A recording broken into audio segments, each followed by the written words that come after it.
Stand-up comedy is back. I finally, after Luke put it up on his fucking Instagram how many days, I didn't even realize how long it had been. I thought it had been like 4 months, 3, 6, 9, 12, 120 days. Luke put it up on his Instagram. For him, I think for me it must be the same because we kind of stopped. We obviously stopped at the same time. 250 days almost of not performing stand-up. Holy fuck, that's insane. But on Tuesday night, finally got to walk the boards again. I got booked at the Comics Lounge for, I think it was their first or second week back, and just did the new material night. Husey was there, Luke Kidgel was there, Limo performed, Bart performed as well, and it was fucking awesome. Adam Rosenbach is who I was forgetting, and there's a few other people. They've slipped my mind. Sorry. Fuck, it was so good. I don't think I realized how much I missed stand-up, dude. I don't think I realized how much I missed performing. But, dude, as soon as I got booked, it was all I could think about. I was, like, nervous again. I hadn't been nervous for years. You know, I've been excited, but I think the last time I got properly nervous was before my comedy special. And then I got a little bit nervous before I opened for Andrew Schultz in Australia. And then before that, I actually got very nervous before I performed at the New York Comedy Club, because I was like, oh, fuck, international. Will I get passed? Because if you do badly, they go, yeah, thank you for coming, but give it a few months and then try again. I was like, fuck, will I get passed? And if you get passed, you're just in the books as, you know, good comedian. We can have him back whenever we want. So I only ever got nervous for new things, you know, like things I hadn't done before. Comedy special, opening for international act, performing overseas at a club, that kind of stuff. But this, man, I got nervous. I was nervous like the whole day. I was like, oh man, am I going to go well? Do I even know how to do it? What bits am I going to do? I thought about it all day. I worked out. Initially my plan was to just do old stuff. I'm like, I just going to do old stuff that I know works, that has gotten a lot of laughs before, just to get my confidence up. I'll get one really good one in the bag, and then I'll try some new stuff at future gigs, because the last thing I want to do is come back after 250 days, try something new, and then find out, ooh, I'm bad again. Fuck, I'm not good. Right, so we go to the Comics Lounge. Luke's there with me as well. He's obviously also quite nervous too. We're both fucking excited. And I watched some of the other acts, and the crowd is great. The crowd is awesome, but it's fucking weird because the Comics Lounge is like 550 seats, but they are only allowed to have 150 in.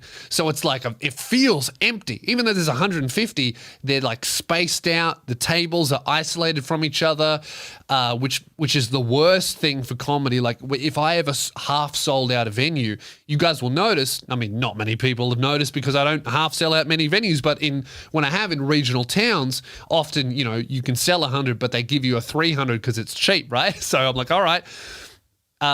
In that situation, if an audience spreads out in a 300-seater and there's only 100 people there, it'll kill the show. So I will block off all of the seats except for 100, bunch everyone together. It's a group. It's just better. For whatever reason, it's psychology. For whatever fucking reason, can't tell you why, it's just better.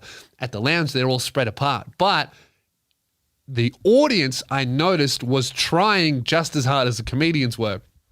Because it's a weird thing. I recommend, go to the Comics Lounge. You will never see this ever again.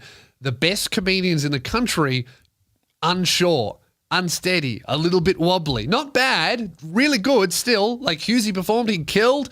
But just like, ooh, training wheel's still on. Like, oh, just warming up again, getting back into peak form. You'll never see it again, hopefully anyway. It's really interesting to watch. And the audience understood this and were like really nice. They were like, oh yeah, totally get, comedians going to be rusty. Things are going to be forgotten. Some bits are going to be shit. That's what we want. We've had enough fucking perfect, polished material from Netflix, like comedy specials. We've seen fucking Dave Chappelle in their best edited, rehearsed, pure form. We've seen clean reality, fucking free-to-air TV and gala spots. We want raw. We want fucking in the moment. We want different.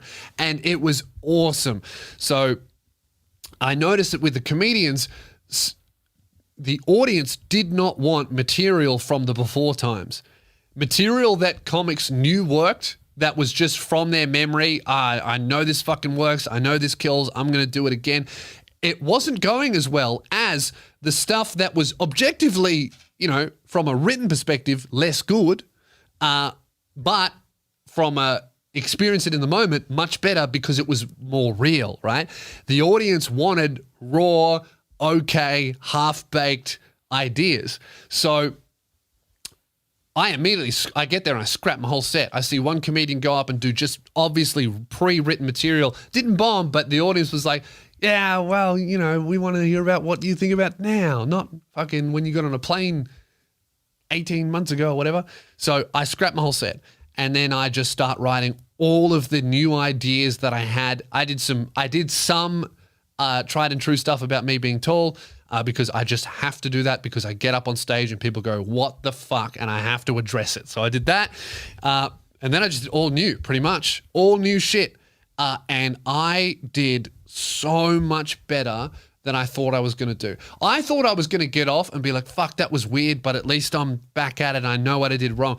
I didn't destroy, but I did very well. Like I did the best that I thought I could have gone. I surprised myself. Like I got on stage and I was thinking that I was going to be nervous. I thought I was going to forget everything. I thought that I was going to mumble or my presence was off. I got on and it came back straight away. I just fucking was in the fucking moment straight away. And as soon as I said hello, I don't know, it was like magic. It was incredible. And I just realized in like a millisecond how much I missed this shit. Because it's easy to forget, bro. 250 days of just head down, pumping out videos and podcasts, forgetting about stand-up entirely, trying to grow online, trying to maintain, trying to make money to pay off the fucking debt, trying to make sure that I can still employ all of the people that work with me, make sure that they're looked after. And then I fucking get on stage and it like literally 250 days of just head down, ass up was worth it for that moment. It was incredible.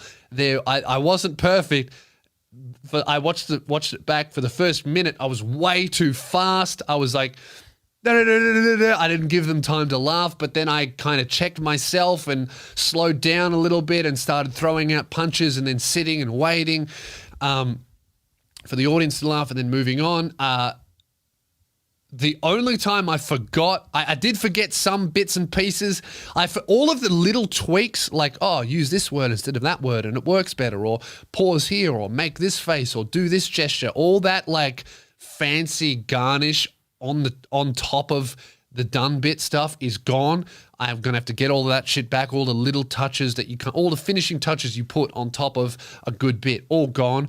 But the core of performing was still there, and there was one bit in my New York bit I did it was the tall bit, and then I did a small section of the New York bit just to finish off to make sure I finished strong.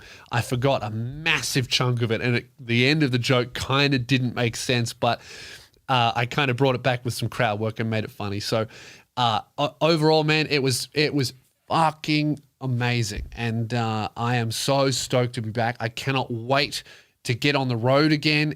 I think today we just found out Sunday capacity limits have been lowered again, so I think the Comics Lounge is 150, could potentially be 200 to 300 depending on how the rules apply to them.